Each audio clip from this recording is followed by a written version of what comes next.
Hi everyone, welcome to my YouTube channel. आज हम लोग इंटेलिजेंट टेस्ट इस सब्जेक्ट में बुद्धिमत्ता जांच इस सब्जेक्ट में देखने वाले हैं। पुट प्रश्न के अंतर्गत वेन आकृति संबंधित किस प्रकार के प्रश्न आपको एग्जाम में पूछ जाते हैं।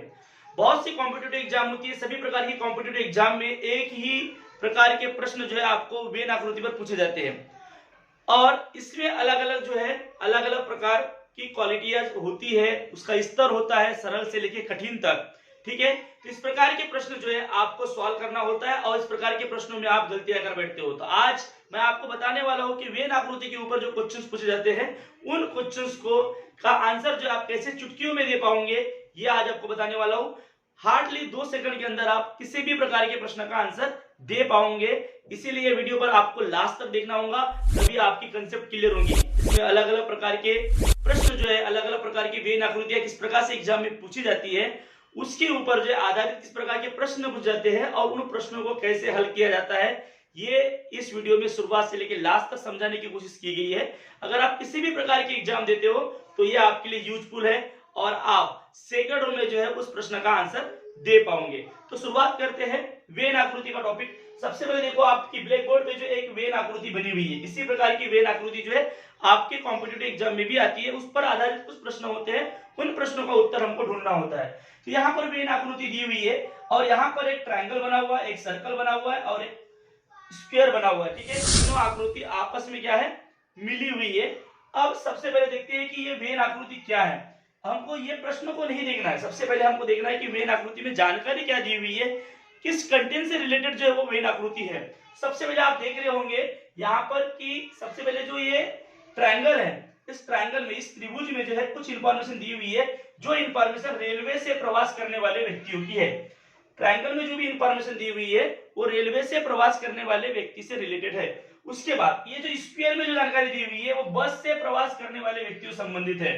साथ ही साथ इसके बाद ये जो सर्कल है, सर्कल में जो जानकारी दी गई है वो विमान से प्रवास करने वालों की है। ठीक है, तो यहाँ पर 3 प्रकार से प्रवास करने वाले लोगों की जानकारी एक साथ दी हुई है।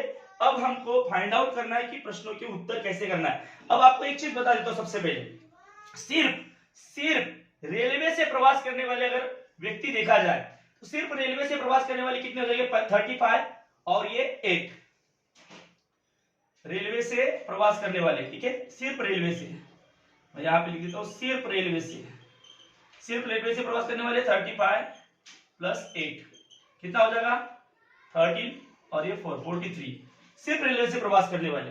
अब यहां पर आप देख रहे होंगे कि रेलवे से, साथ में बस से, साथ में विमान से प्रवास करने वाले, तीनों में भी जो आता है आंकड़े, जो तीनों में भी आते हैं वो क्या है, 9। मतलब बस से प्रवास करने वाले, रेलवे से प्रवास करने वाले और विमान से प्रवास करने वाले, तीनों भी प्रकार के वाहनों से प्रवास करने वाले। मतलब यहां लिख देता हूं मैं रेलवे, बस और विमान से प्रवास करने वाले कितने, 9, तीनों से प्रवास करने वाले। और भी कुछ यहाँ पर इंफॉर्मेशन दी हुई है वो हमको फाइंड आउट करना है। जैसे कि 7 जो है, 7 प्रवासी ऐसे हैं जो रेलवे से भी प्रवास कर रहे हैं और विमान से भी प्रवास कर रहे हैं पर बस से नहीं कर रहे। 7 प्रवासी ऐसे हैं जो रेलवे से प्रवास कर रहे हैं, विमान से भी प्रवास कर रहे हैं बट बस से नहीं कर रहे। ठीक है, और 2 प्रवासी ऐसे हैं जो बस से प्रवास सिर्फ विमान से प्रवास कर रहे हैं। ये 50 जो है ये सिर्फ बस से प्रवास कर रहे हैं। ये सब इंफॉर्मेशन आपको यहाँ पर समझना बहुत जरूरी है। देख लिया आपने कि 8 और ये 35 ये सिर्फ रेलवे से प्रवास कर रहे हैं। 7 प्रवासी ऐसे हैं जो रेलवे से विथ विमान से, क्योंकि वो सर्कल में भी आ रहा है। ठीक है, सर्कल विथ ट्रायंगल में आ रहा है, स्क्वायर में आ रहा है कि नहीं, तो सर्कल विथ ट्रायंगल मतलब रेलवे से और विमान से प्रवास करने वाले 7 है।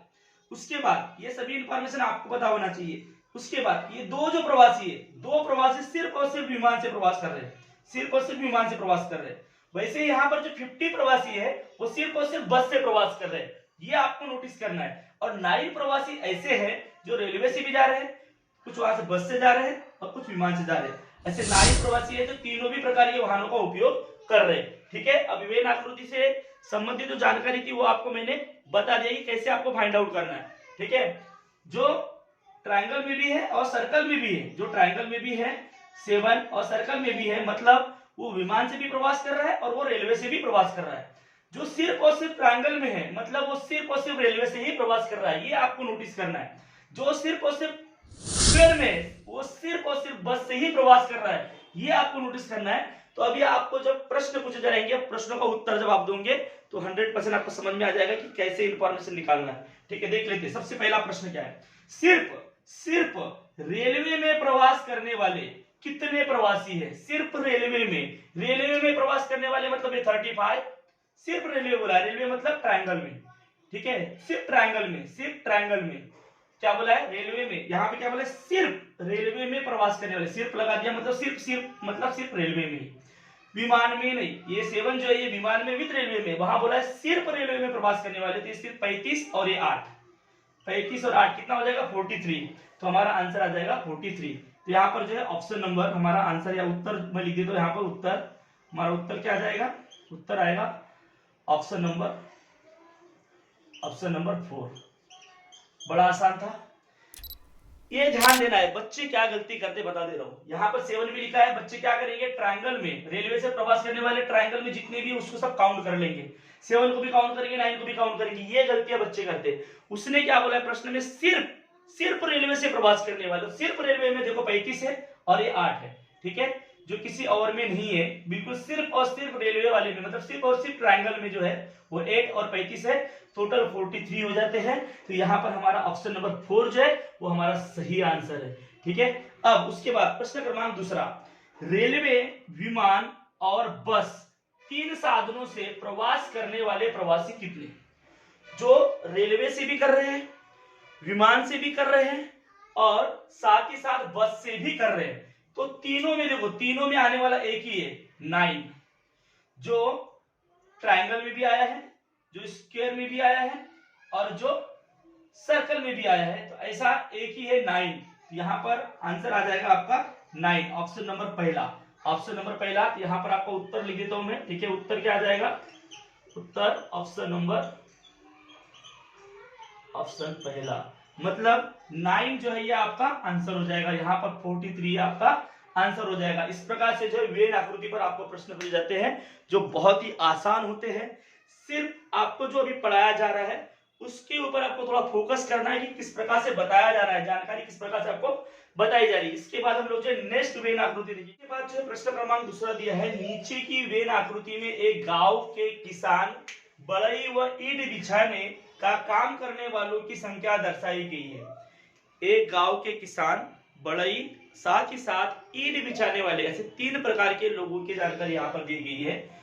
उस पर से निम्नलिखित प्रश्नों के उत्तर लिखो। इस प्रकार की वेन आकृति भी वहां पे दी गई है। ठीक है, इस प्रकार की इंफॉर्मेशन वहां दी हुई है। इस पर आधारित जो प्रश्न पूछे जाएंगे उस प्रश्न के उत्तर हमको यहाँ पर देना है। प्रश्न क्या है देखो, इस पर प्रश्न दूसरे में, प्रश्न पहला क्या है, उसके उप प्रश्न है जो यहाँ पर प्रश्न दूसरे में 3 प्रकार के प्रश्न पूछे गए। पहला प्रश्न देखते हैं, सिर्फ कृषि और बढ़ई काम करने वाले लोगों की कुल संख्या कितनी है? तो आपको बता दूं कि ये जो ट्रायंगल दिया हुआ उल्टा ट्रायंगल, उसमें जो है ईंट बिछाने का कार्य करने वाले लोगों की संख्या दी हुई है। अब 19 ऐसे लोग हैं जो सिर्फ ईंट बिछाने का काम कर रहे हैं। ठीक है, अब 10 लोग ऐसे हैं जो सिर्फ बढ़ई का काम करते हैं, सिंगल वाला निकालो पहले आप। ठीक है, और 10 लोग ऐसे हैं जो सिर्फ किसान मतलब कृषि का काम करते हैं। अब आपको दूसरी इंपॉर्टेंट बात बता दे रहा हूं। ठीक है, 14 लोग ऐसे हैं जो ईंट बिछाने का भी काम करते हैं और दूसरा वो लोग जो है कृषि कार्य भी करते हैं, ऐसे 14 लोग हैं। ठीक है, और 12 लोग ऐसे हैं जो ईंट बिछाने का कार्य भी कर रहे हैं, साथ ही साथ बढ़ई का काम भी कर रहे हैं, बट और साथ ही साथ किसान मतलब कृषि का कार्य भी कर रहे हैं। क्योंकि ये 12 जो संख्या है वो ट्रायंगल के अंदर भी आई हुई है, सर्कल के अंदर भी आई हुई है और रेक्टेंगल के अंदर भी आई हुई है। ठीक है, त्रिभुज के अंदर, वृत्त के अंदर और आयत के अंदर, तीनों के अंदर भी ये 12 आया हुआ है। इसका मतलब 12 जो है ऐसी संख्या है जिसमें ईंट बिछाने वाले भी, कार्य करने वाले लोगों की संख्या भी है, वो उसमें किसान मतलब कृषि कार्य करने वाले भी है और बढ़ई का काम करने वाले भी है। ऐसे 12 लोग हैं जो तीनों काम कर रहे हैं। हमारा प्रश्न पहला यह है, सिर्फ कृषि और बढ़ई काम करने वाले लोगों की संख्या कुल कितनी है? तो कृषि और बढ़ई का काम, सिर्फ कृषि और बढ़ई ये दो ही देखना है। तो कृषि किधर है, कृषि काम करने वाली ये, जो सिर्फ कृषि का काम और बढ़ई का काम, मतलब ये और ये सिर्फ कृषि और बढ़ई का काम करने वाले लोग कितने हैं? 7। कितने हैं? 7। जो सिर्फ क्या कर रहे हैं? किसान है, कृषि कार्य करने वाले 7 है। साथ ही साथ मतलब वो सर्कल में होना चाहिए, वृत्त में होना चाहिए और आयत में होना चाहिए, बट त्रिभुज में नहीं होना चाहिए। तो 7 है जो कृषि कार्य कर रहे हैं, मतलब जो वृत्त में है, साथ ही साथ आयत में है बट त्रिभुज में नहीं है, मतलब ईंट बिछाने वालों में नहीं है। तो ये 7 ऐसा आंकड़ा है जो हमारा आंसर आ जाएगा। सिर्फ बोला है, सिर्फ कृषि और बढ़ई में, सिर्फ और कृषि और बढ़ई में, सिर्फ सर्कल में है मतलब कृषि करने वाले, और बढ़ई में भी है मतलब ये आयत में भी है, मतलब ये जो ऐसे लोग हैं जो सिर्फ और सिर्फ कृषि और बढ़ई काम करने वाले लोग हैं, ठीक है। उनकी कुल संख्या कितनी है? 7 है। कितनी है? सिर्फ और सिर्फ 7 है। इस प्रकार से आपको जो प्रश्नों के उत्तर ढूंढना, ये हो गया प्रश्न पहला। इसके बाद में इसका प्रश्न दूसरा हम लोग देखने वाले। तो इसके बाद देखने वाले हैं प्रश्न क्रमांक दूसरा। उसमें प्रश्न दूसरा जो है ये हम लोग देखने वाले हैं। यहाँ पर ये वेन आकृति दी है, इस वेन आकृति के आधार पर ही प्रश्न क्रमांक दूसरे का उत्तर हमको ढूंढना है। क्या बोला है? सिर्फ ईंट बिछाने वाले, सिर्फ ईंट बिछाने वाले व कृषि कार्य करने वाले, दोनों भी, इसमें दोनों का भी समावेश है। तो आपको बताया कि ये त्रिभुज जो है और सर्कल, इसमें ईंट बिछाने वाले हैं और इसमें सर्कल में है किसान, मतलब कृषि कार्य करने वाले। तो ईंट बिछाने वाले और किसान मतलब कृषि कार्य करने वाले कॉमन है 14 लोग, ठीक है। 14 लोग ऐसे हैं जो ईंट भी बिछाते हैं और कृषि कार्य भी करते हैं, ठीक है। करने वालों की संख्या सिर्फ बढ़ई काम करने वालों से कितना अधिक है, मतलब ईंट बिछाने वाला और किसान के काम करने वाला 14 लोग जो है उसकी संख्या सिर्फ बढ़ई काम करने वालों से कितना अधिक है। यहाँ 14 है, यहाँ पे 10 है, मतलब ये 4 से अधिक है, ये 4 से अधिक है। तो ऑप्शन नंबर 4 जो है हमारा आंसर होगा। तो उत्तर क्या आ जाएगा? उत्तर आ जाएगा ऑप्शन नंबर 3। ऑप्शन नंबर 3 जो है ये हमारा आंसर हो जाएगा, क्योंकि वहां पर आंसर आता है 4। तो ऑप्शन नंबर 3 हमारा आंसर है।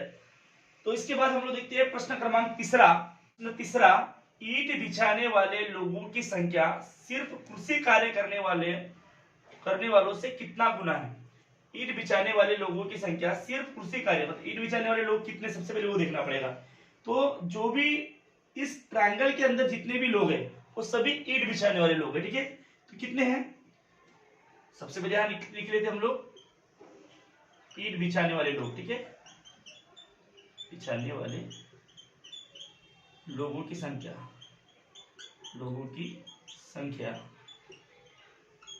कितनी है टोटल? 19, 14 और 12, ये सभी जो है ईंट बिछाने वाले लोग हैं, सभी का समावेश ईंट बिछाने में आता है। तो यहाँ पर जो हम लोग प्लस कर लेंगे सभी को, 19 प्लस 14 प्लस 12, 14 प्लस 12 क्या हो जाएगा? 9 प्लस 4 13, 13 प्लस 2 15 का 5, 1 बच गया, 2 3 एंड 4 45। मतलब ईंट बिछाने वाले लोगों की संख्या कितनी है? 45 है, टोटल 45। अब क्या बोला है? कृषि कार्य करने वालों से कितना गुना है कृषि कार्य करने वाले, पर उसमें एक बोला है सिर्फ कृषि कार्य करने वाले। सिर्फ कृषि कार्य करने वाले कितने हैं? सिर्फ और सिर्फ 10। कितने? 10। तो सिर्फ कृषि कार्य करने वाले, सिर्फ कृषि कार्य करने वाले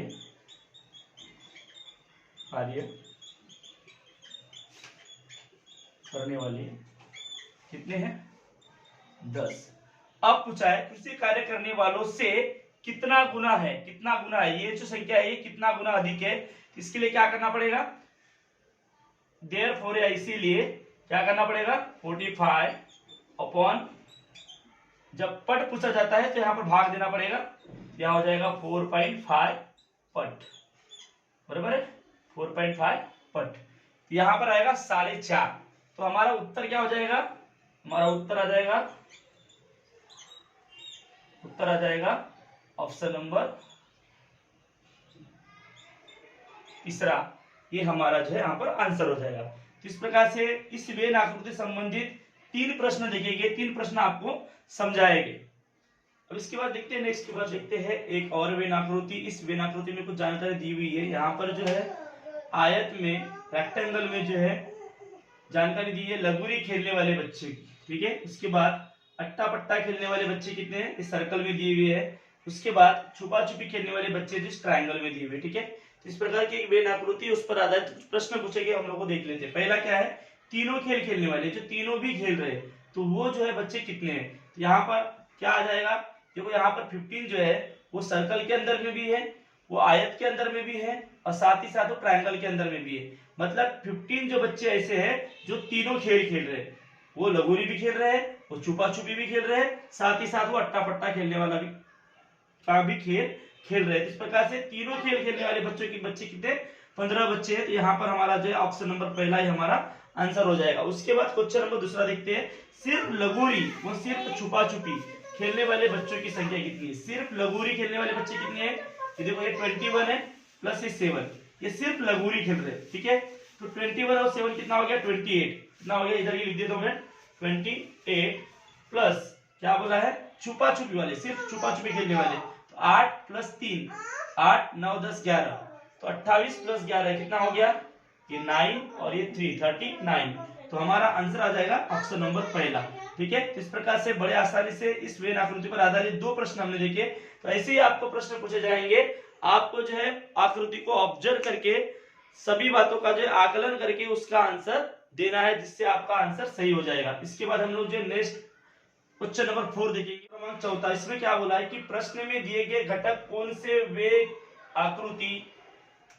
वेन आकृति से मिल रहे हैं, कौन से वेन आकृति से सही मिलते हैं, वो हमको देखना है। आप सबको पता है कि पूर्ण संख्या मतलब क्या, सम संख्या मतलब क्या, और विषम संख्या मतलब क्या, ठीक है। पूर्ण संख्या में 0 से लेके तो आगे की सभी असंख्य संख्याओं का समावेश पूर्ण संख्या में होता है। अब सम संख्या मतलब जिसको 2 से भाग जाता है उसको सम संख्या कहते हैं, जिसको 2 से भाग नहीं जाता उसको विषम संख्या बोलते हैं। पर आपको ये भी आइडिया है कि सम संख्या और विषम संख्या ये दोनों भी जो है पूर्ण संख्या में दोनों का समावेश होता है। ये दोनों भी संख्या अपने आप में अलग है, ठीक है। सम संख्या अलग है, विषम संख्या अलग है। यहाँ पर देखो आप पहली आकृति जो है इसमें क्या दिया हुआ है कि सभी गोले जो एक दूसरे के अंदर दिए है, मतलब यहाँ ऐसा बोला गया है कि पूर्ण संख्या जो है के अंदर सम संख्या के अंदर विषम संख्या है, ठीक है। बट सम संख्या के अंदर विषम संख्या ये होता नहीं है, इसीलिए सम संख्या एक अलग कंसेप्ट है और विषम संख्या एक अलग कंसेप्ट है, और इन दोनों का समावेश जो है ये पूर्ण संख्या में हुआ। ये दोनों का समावेश कहाँ हुआ है, ये पूर्ण संख्या में हुआ। इसको बोलेंगे पूर्ण संख्या। ये पूर्ण संख्या का सर्कल है, ठीक है। ये जो वेन आकृति बनी हुई है इसमें ये है पूर्ण संख्या का सर्कल। ये ऊपर वाला सर्कल जो दिया है ये हो गया पूर्ण संख्या का, और ये हो गया सम संख्या का, ये हो गया सम संख्या, और ये हो गया विषम संख्या, ये हो गया विषम संख्या। तो इस प्रकार से आपको जो आइडेंटिफाई करना है, तो ऑप्शन नंबर 2 जो है हमारा ये आंसर होगा। उत्तर क्या आ जाएगा, उत्तर आएगा ऑप्शन नंबर 2, ये हमारा आंसर हो जाएगा। तो इस प्रकार से आपको आइडेंटिफाई करना है, क्योंकि सम संख्या और विषम संख्या दोनों भी अलग कंसेप्ट है। जबकि यहाँ पर क्या है, पूर्ण संख्या और विषम संख्या ये इसको ऊपर दिया हुआ है, बट आधे का समावेश हो रहा है आधे का नहीं हो रहा है, ऐसा है क्या, नहीं है। विषम संख्या और विषम संख्या दोनों का भी समावेश पूर्ण संख्या में पूरे तरीके से होता है। मतलब सम संख्या और विषम संख्या मिला के हम बोल सकते हैं कि वो पूर्ण संख्या है। मतलब पूर्ण संख्या में सम संख्या और विषम संख्या दोनों का समावेश है, बट विषम संख्या अलग है और सम संख्या अलग है। इसीलिए जो है यहाँ पर जो है सेकंड नंबर की जो वेन आकृति है वो हमारा आंसर सही आंसर होगा। इस प्रकार से प्रश्न क्रमांक 4 देखे। इसके बाद और भी हम लोग जो है एग्जाम्पल्स देखें। एग्जाम्पल डॉक्टर, स्त्री और पुरुष, ये 3 दिए हुए हैं, इसमें सही वेन आकृति कौन सी होगी।